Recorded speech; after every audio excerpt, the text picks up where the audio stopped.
Assalamualaikum warahmatullahi wabarakatuh. Kepada yang terhormat Bapak dosen mata kuliah Studi Agama-Agama 1, Bapak Dr. Dimas Dodi Magister Hum, dan juga teman-teman yang berbahagia. Kali ini saya Nilna Hidayatul Ummah akan mempresentasikan tentang sistem dan metode dalam ilmu SAA.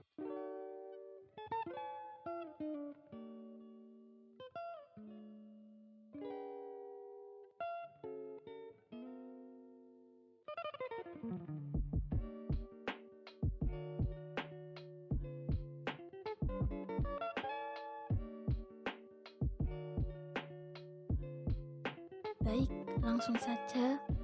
Di sini saya akan menjelaskan tentang sistem dan metode ilmu studi agama-agama. Ada beberapa metode yang digunakan dalam ilmu studi agama-agama. Metode-metode tersebut adalah, yang pertama adalah metode historis.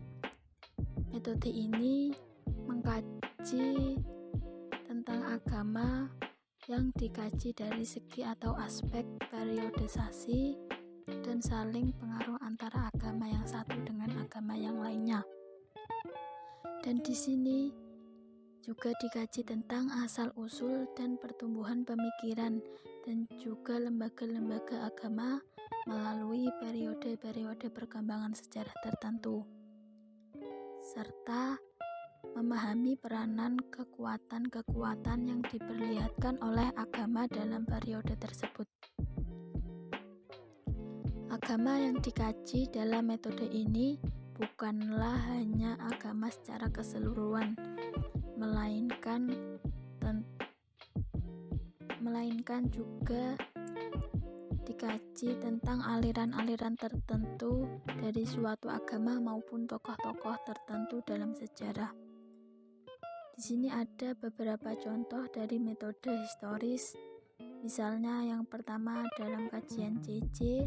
Bleecker dan G. Wildringen dalam bukunya Historia Religium. Yang kedua adalah dalam kajian S.A. Thorarev dalam bukunya Die Religion in der Geschichte der Völker.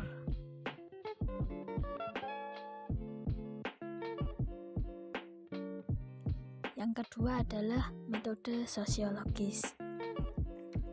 Metode ini dikaji dalam problem-problem agama dan masyarakat dalam hubungannya yang satu sama yang lainnya. Banyak yang dikaji dalam metode ini, misalnya tentang pengaruh kehidupan masyarakat dan perubahan-perubahannya terhadap pengalaman agama dan organisasi-organisasinya. Juga tentang pengaruh masyarakat terhadap ajaran-ajaran agama dan tentang praktek-praktek agama.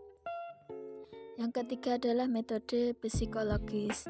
Metode ini dikaji dalam aspek batin dari pengalaman individu maupun kelompok.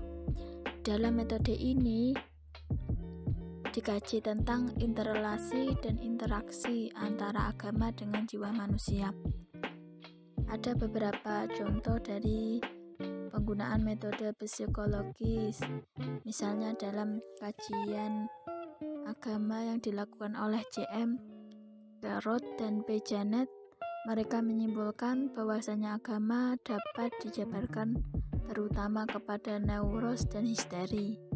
Yang kedua, dalam kajian Sigmund Freud menyimpulkan bahwasanya agama itu harus dipandang sebagai suatu gejala dari tahun-tahun masa kecil yang hidup terus dalam kedewasaan. Yang keempat adalah metode antropologis. Metode ini memandang agama dari sudut pandang budaya manusia, asal-usul dan perkembangan agama dikaitkan dengan budaya manusia. Biasanya metode ini berjalan sejajar dengan aliran-aliran yang ada dalam antropologi.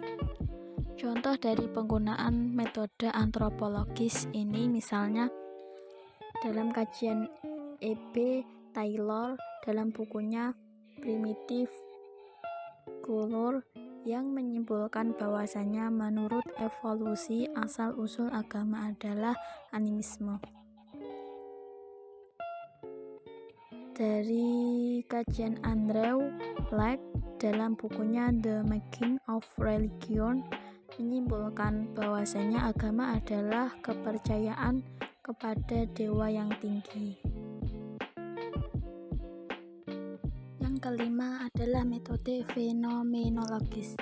Dalam metode ini mengkaji tentang agama dari segi esensinya.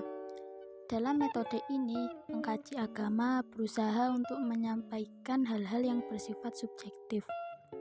Dan cara kerja metode ini adalah dengan mengklasifikasi, menamai, membandingkan, dan melukiskan gejala agama dan gejala-gejala agama ini tersendiri atau tertentu. Dengan tidak memberikan penilaian tentang nilai, kenyataan, dan kebenaran agama dan gejala-gejala agama tersendiri, tetapi menyerahkan kepada filsafat agama dan teologi sistematis. Contoh dari metode fenomenologis ini misalnya dari Rudolf Otto dalam bukunya The Idea of the Holy itu mengkaji tentang yang kudus atau holy. Yang kedua dari Gerardus van der Leeuw dalam bukunya Religion in Essence and Manifestation itu mengkaji tentang objek agama, subjek agama, dan objek dan subjek agama dalam hubungan satu dengan hubungannya satu dengan yang lainnya. Yang keenam adalah metode tipologis.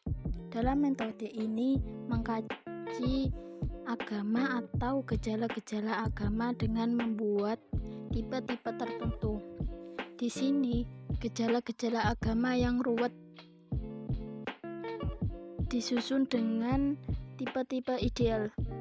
Ada beberapa sarjana dalam metode tipologis ini, misalnya dari Mark Weber, Howard Becker, William James, Wilhelm Heder, dan Hegel.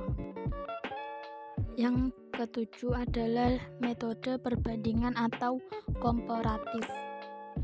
Dalam metode ini, agama itu secara umum atau gejala-gejala agama diperbandingkan satu dengan yang lainnya. Ada beberapa cara dalam membandingkan ini. Yang pertama menurut Eke Hultgren yang dibandingkan adalah tentang fungsi-fungsi unsur agama dan konteks budaya. Yang kedua menurut Lewis, yaitu perbandingan bisa berupa perbandingan terbatas.